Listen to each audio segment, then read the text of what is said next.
आपण पाहत आहात महा टाइम्स न्यूज. नवा काळ, नव्या बातम्या.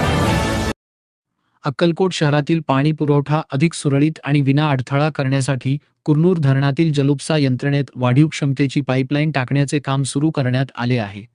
या कामासह जलशुद्धीकरण केंद्रातील सुरू असलेली कामे तातडीने पूर्ण करून वाढीव यंत्रणा कार्यान्वित करण्याच्या सूचना नगराध्यक्ष मिलन कल्याण शेट्टी यांनी संबंधित ठेकेदारांना दिल्या. कुरनूर धरणास भेट देऊन कल्याण शेट्टी यांनी जलुपसा यंत्रणेची पाहणी केली. धरणातील जलुपसा विहीर इंटेक ते नदीपात्रातील उद्भव विहीर जॅकवेल या दरम्यान सुमारे 72 मीटर लांबीची आणि 2.5 फूट व्यासाची नवीन पाईपलाईन टाकण्याचे काम सुरू आहे. या कामाच्या प्रगतीचा आढावा घेताना येणाऱ्या अडचणींबाबत संबंधितांशी चर्चा करण्यात आली. उर्वरित काम कोणत्याही विलंबाशिवाय पूर्ण करण्याच्या सूचना त्यांनी दिल्या. त्यानंतर अक्कलकोट येथील जलशुद्धीकरण केंद्रास भेट देऊन तेथे सुरू असलेल्या कामांची माहिती घेण्यात आली. दोन्ही कामे पूर्ण झाल्यानंतर शहराचा पाणीपुरवठा अधिक सक्षम होण्यास मदत होणार आहे. सध्या सुरू असलेला पाणीपुरवठ्याचा कालावधी कमी करून नागरिकांना अधिक सुरळीत पाणी उपलब्ध करून देण्याच्या दृष्टीने ही कामे महत्त्वाची आहेत.